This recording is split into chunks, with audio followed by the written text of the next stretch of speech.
Hey everyone, in this video I want to record some interesting tonal samples, loops, one-shots, and percussion using whatever we can find in this room. So this used to be my old studio space at our farm in Norway, and I moved all my equipment up north to a different location, so there's not really much left here. And I don't really have a microphone apart from this cassette recorder and my trusted iPhone right here. But I want to show you in this video how we can take this lack of comfortable options and actually turn it around to a positive, beneficial thing. Because often in the creative process, when we're robbed of a comfortable, familiar option, it can often be a blessing in disguise. So what I'm going to do is I'm going to sample some things I find in this room using this iPhone, and then later we're going to start chopping, processing, and turning this into loops and instruments.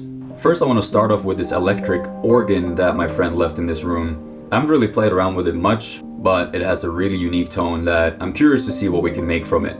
Next thing I want to sample is this sitar that's been sitting in the corner of the room. It only has one string, but I'm still convinced that we can get something out of it. And then I feel like I kind of have to sample these horseshoes and some of this riding equipment that looks like it's from a different century for sure. Since this farm is from 1850, there's a lot of remnants from that age lying around. And we actually have some old stables, which is where we found a lot of this riding equipment. Now let's get going and see what we can create.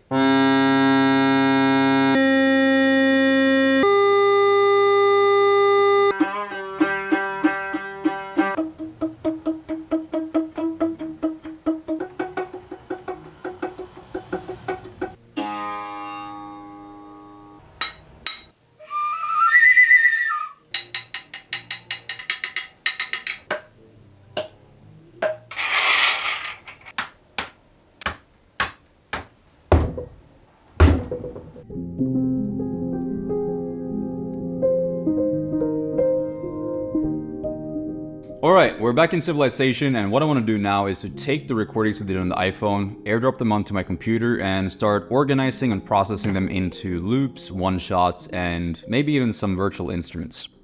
Gonna drag these in here.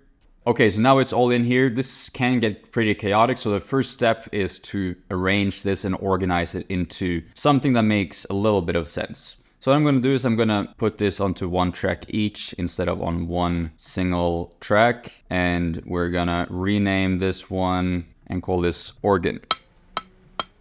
This is horse stuff. Yeah, this is also horse stuff too. Miscellaneous room items like my passport and some spices and things. And then this one is the sitar. We can start with the organ and the sitar, I think. The first thing I'm going to do is I'm going to kind of isolate some usable sounds. So here we have the organ. This is some one-shots. I'm just going to keep doing this and isolate all the individual samples. I might just fast forward through this, so it saves you some time.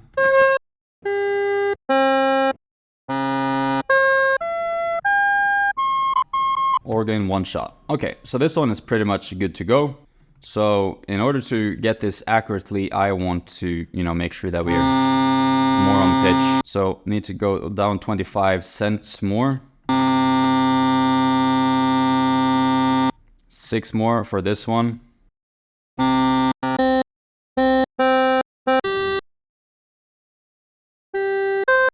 Perfect. Okay, so now this one is ready. It's tuned and we can make an instrument out of it. Let's go to the sitar really quick and see what we have here.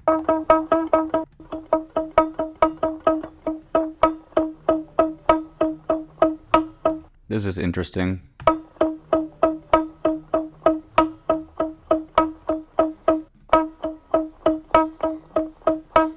That's all right too. Just gonna move on. Mark this green as well. And I'm just gonna make a new track where I kind of drag these down and start manipulating them. Okay, so we have a few things there. I'm just gonna minimize this one, deactivate it. Let's go to some of these horseshoe items real quick. I'm just gonna pick things that essentially grab my attention, but also has a sense of character to it.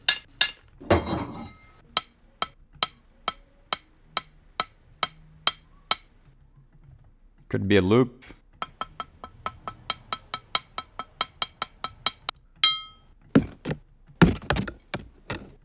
Interesting. Interesting. That's cool.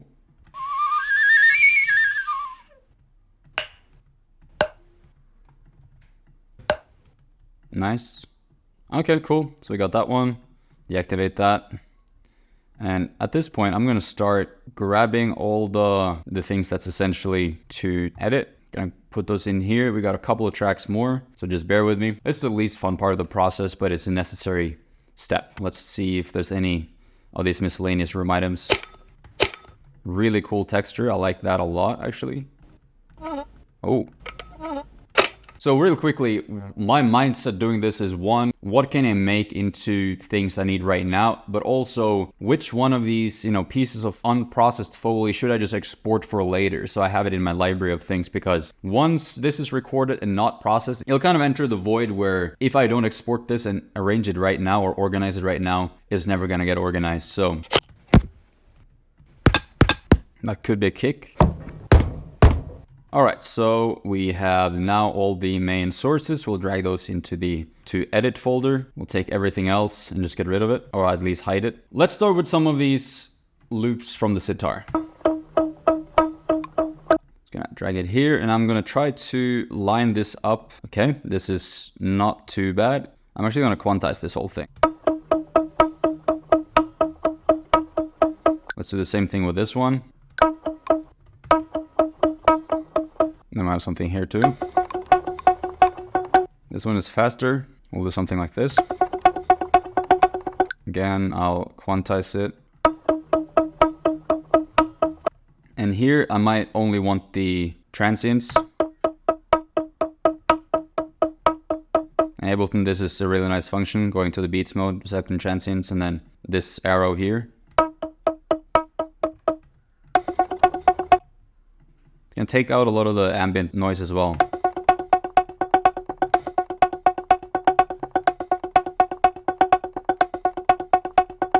Of course, you can use free plugins like the Transient Master.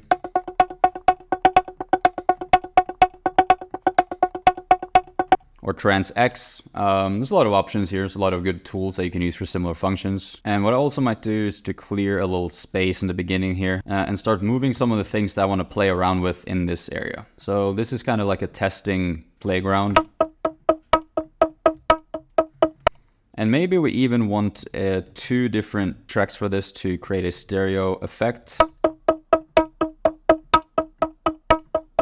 Gives it a bit more width.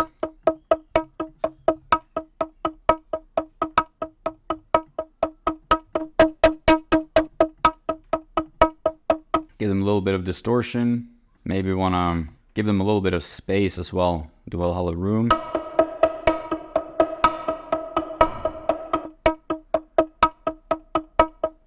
And let's see what happens if we start pitching this around a little bit.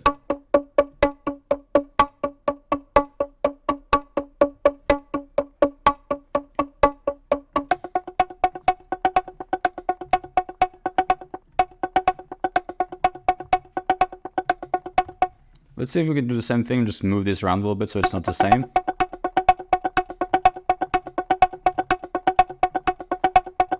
So I'm gonna consolidate these. Maybe pitch these down. Oh.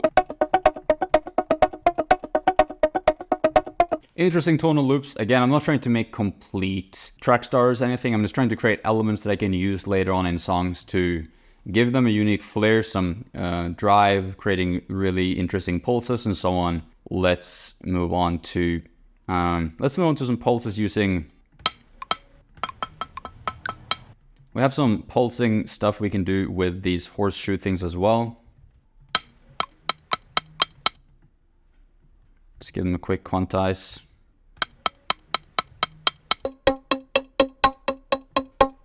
Okay, so I'm gonna also do the same thing to this. This one I'm gonna make actually twice as fast, I think. Quantize it.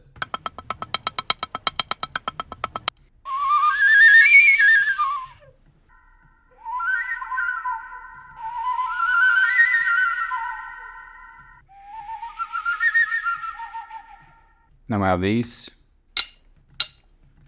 And for all of these percussive things, you might want to just tame the transients a little bit. Warp, beats.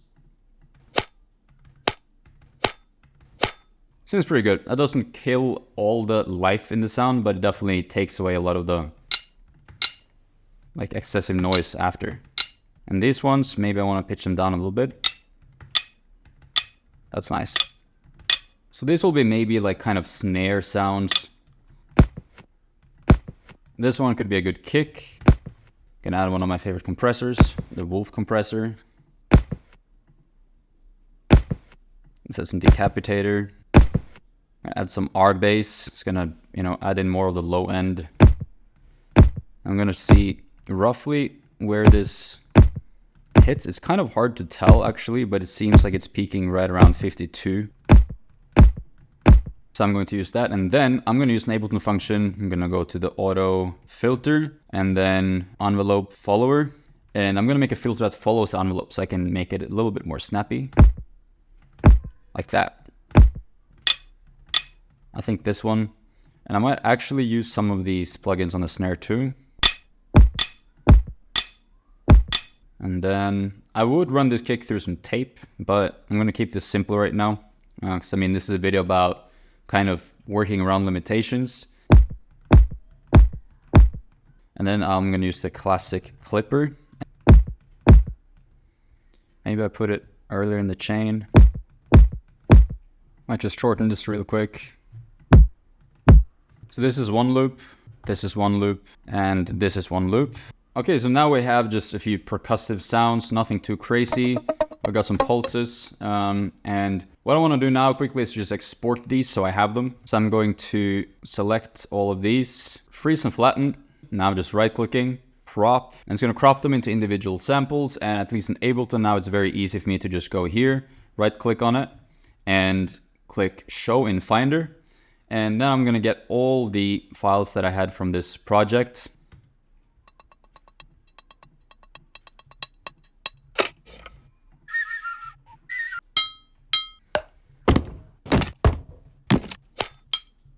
Cool, so now I have both some processed and ready to go sounds that I can, you know, tweak further, and some raw kind of Foley. And I know 64, the track 64 is all just Foley stuff. So I'm just gonna call this, you know, farm percussion or something like that. So I'll just call this farm Foley. Cool, so now, you know, you get the gist of it. Now let's look at how we can create a quick, simple instruments from the organ one-shots here. Turn this into a sampler. I'm going to, you know, put these two, so I've assigned the root C2 for this one. And next I know is an octave above, so that's C1. So I gotta make sure the zone here is set for only that octave. And then I'll drag the next sample in.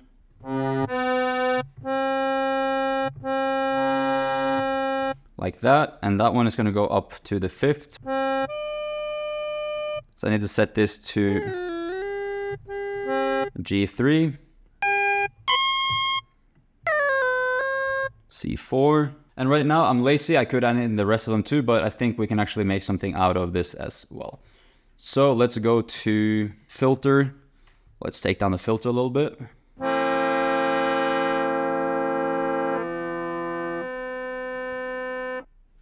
And I want to see if I can actually make these looped. I'll do that across all the samples.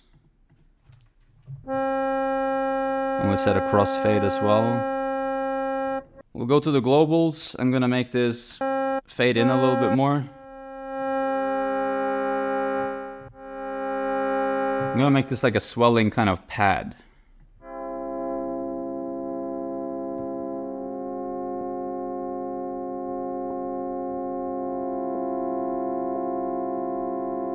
And I'm gonna use an EQ.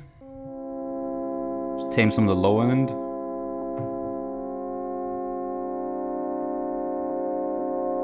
Add a reverb send to it.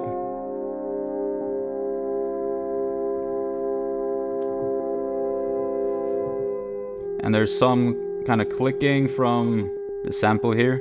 Let's see if I can fix that really quickly.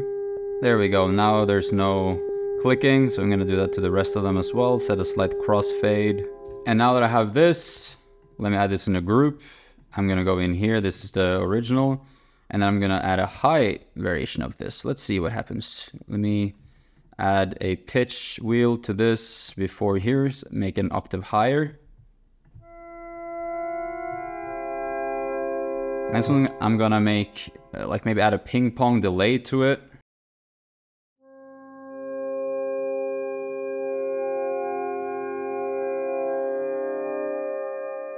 And then maybe auto pan.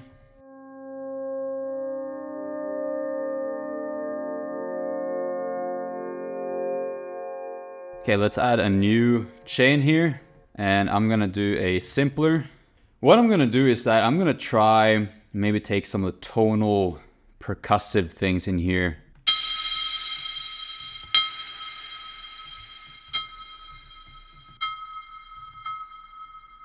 Cool, and then I'm gonna try to isolate the frequency a little bit more, and then freeze and flatten again. I'm gonna try to drag it into the instrument that we just made. And slow release.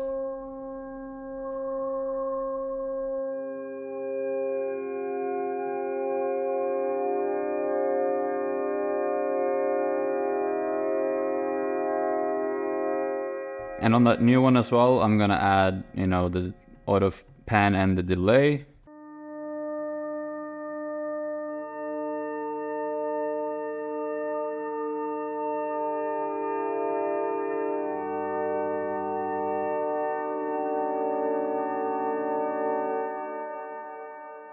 Of course, we can tweak this further and do whatever we want, but I just wanted to show you quickly how we can make an instrument that's really playable and nice based on a pretty unique and not as pleasant sounding organ.